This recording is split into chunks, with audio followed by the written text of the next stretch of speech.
बात को समझे और भाजपा के जो वरिष्ठ नेता हैं जो इस तरह की बात बोलते हैं प्रजातंत्र में, इस तरह के अहंकार का कोई स्थान नहीं है। ये सही है कि सरकार उनकी बनी है, लेकिन कोई ऐसा प्रचंड बहुमत से नहीं बनी जितना वो प्रचंड अहंकार भाजपा में दिखाई दे रहा है। लेकर तो कि कोई सरकार को क्यों तकलीफ हो जाती है जब किसान दिल्ली में जाकर अपनी बात को रखना चाहता है, तो ये देश की राजधानी तो सभी की है, क्यों रोका जाता है, ये हमारी समझ के परे की बात है। क्यों ऐसी तकलीफ है? विधानसभा चुनाव परिणाम को लेकर सत्तारूढ़ भारतीय जनता पार्टी और कांग्रेस के नेताओं के बीच जुबानी जंग जारी है। हार की हैट्रिक लगाने वाली कांग्रेस पर भाजपा नेता चुटकी लेने से नहीं चूकते और यहां तक दावा कर रहे हैं कि हरियाणा में भी गुजरात की तरह भाजपा सत्ता में जल्दी हिलने नहीं वाली। भाजपा नेताओं के इन बयानों पर कांग्रेस सांसद दीपेंद्र सिंह हुड्डा ने पलटवार किया है। हुड्डा ने चुनावी आंकड़े सामने रखते हुए कहा कि बीजेपी कोई प्रचंड जनादेश के साथ नहीं आई है, जो वो उनके नेता प्रचंड अहंकार दिखा रहे हैं। प्रदेश के नतीजों की बात, निश्चित तौर से जो उम्मीद थी हमारी, प्रदेश में कांग्रेस पार्टी की सरकार नहीं बनी, लेकिन सरकार ये ना भूले कि प्रदेश की जनता ने एक मजबूत विपक्ष के रूप में कांग्रेस को जिम्मेदारी सौंपी। एक बराबर का विपक्ष, एक टक्कर का विपक्ष। पिछले वर्ष 2 चुनाव हुए, लोकसभा चुनाव में जहां हमारे 5 सांसद आए और मत प्रतिशत भाजपा से 2% ज़्यादा लोगों ने हमारे पक्ष में मतदान किया, कांग्रेस के पक्ष में। इसी प्रदेश के हमारे ही प्रदेशवासियों ने विधानसभा चुनाव में मात्र आधा प्रतिशत मत भाजपा को ज़्यादा मिला। 39.9% भाजपा को मिला तो 39.4% मत कांग्रेस पार्टी को मिला। तो लगभग बराबर की संख्या में लोगों ने कांग्रेस के पक्ष में मतदान किया और 37 विधायकों के साथ प्रदेश के इतिहास में अब तक का सबसे मजबूत विपक्ष का विधायक दल कांग्रेस पार्टी को मिला। जो एक जिम्मेदारी लोगों ने जो दी है, उस जिम्मेदारी को सकारात्मकता से कांग्रेस पार्टी निभाएगी। हर वर्ग की हम आवाज़ बनेंगे, हर वर्ग की लड़ाई लड़ेंगे। हमारे मुद्दे यूं के यूं खड़े हैं। जो ये सरकार एक विफल सरकार जो साबित हुई है, हमारे अनुसार जिस सरकार में के कार्यकाल में हरियाणा बेरोज़गारी, नशे और अपराध में नंबर 1 बन गया और विकास की पटरी से उतर गया।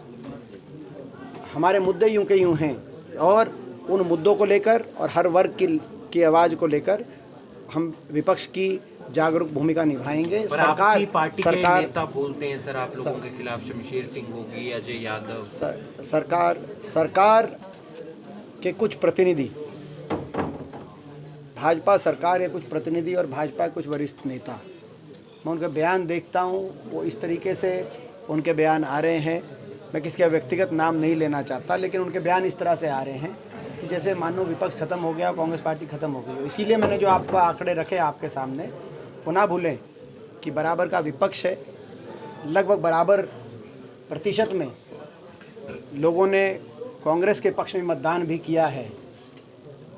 11,500 वोट अगर उधर से इधर होती तो कांग्रेस की सरकार बनती। तो ऐसे में जिन लोगों ने विपक्ष को, कांग्रेस पार्टी को मत दिया है, उसको नकारा नहीं जा सकता। हम उनकी आवाज़ बनेंगे और सरकार भी इस बात को समझे और भाजपा के जो वरिष्ठ नेता हैं जो इस तरह की बात बोलते हैं प्रजातंत्र में, इस तरह के अहंकार का कोई स्थान नहीं है।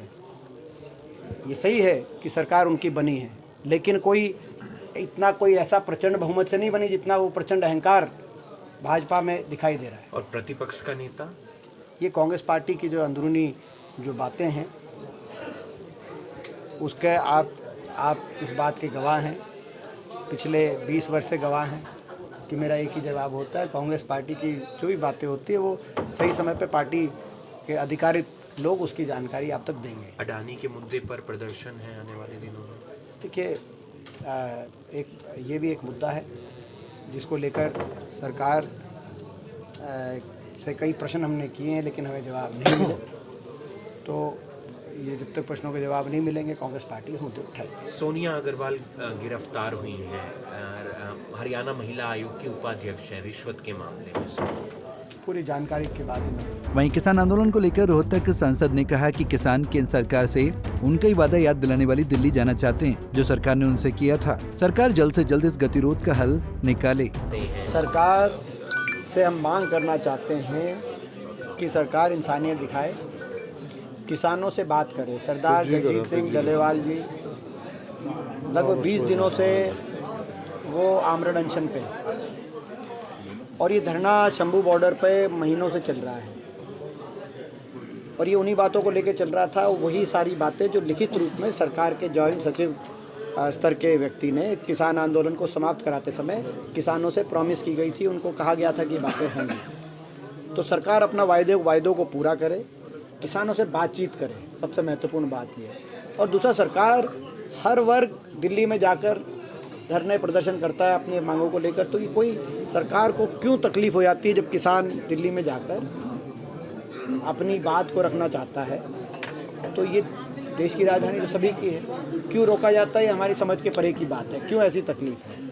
बहरहाल जो भी आज की जो स्थिति है उसमें सबसे महत्वपूर्ण है कि बातचीत करे सरकार, अपने ही किए गए वायदों को, जो किसान आंदोलन के समय किसान संगठनों से वायदे किए गए थे, उन वायदों को पूरा करे। विशेष तौर से एमएसपी की लीगल गारंटी पे सरकार क्या कदम उठाती है, और तुरंत ये जो गतिरोध है इसका समाधान। बता दें कि विधानसभा चुनाव के दौरान पूर्व मुख्यमंत्री भूपेंद्र सिंह हुड्डा और उनके बेटे दीपेंद्र हुड्डा एक तरह से कांग्रेस के पोस्टर बॉय थे। ऐसे में जब लगातार तीसरी बार कांग्रेस सत्ता से दूर रह गई, तो शैलजा खेमा लगातार हुड्डा से इसकी जिम्मेदारी लेने की मांग कर रहा है। अब सबकी नजर नेता प्रतिपक्ष की कुर्सी पर टिकी है, जिस पर कोई नया चेहरा विराजमान होता है या भूपेंद्र हुड्डा फिर बाजी मार ले जाते हैं। Bureau report, Punjab Kesari TV. हमसे जुड़े रहने के लिए हमारे YouTube चैनल को सब्सक्राइब करें और नई वीडियो की नोटिफिकेशन के लिए बेल आइकॉन को दबाएं। अगर आप ये वीडियो Facebook पर देख रहे हैं तो लाइक जरूर करें और ज्यादा से ज्यादा शेयर करें। धन्यवाद।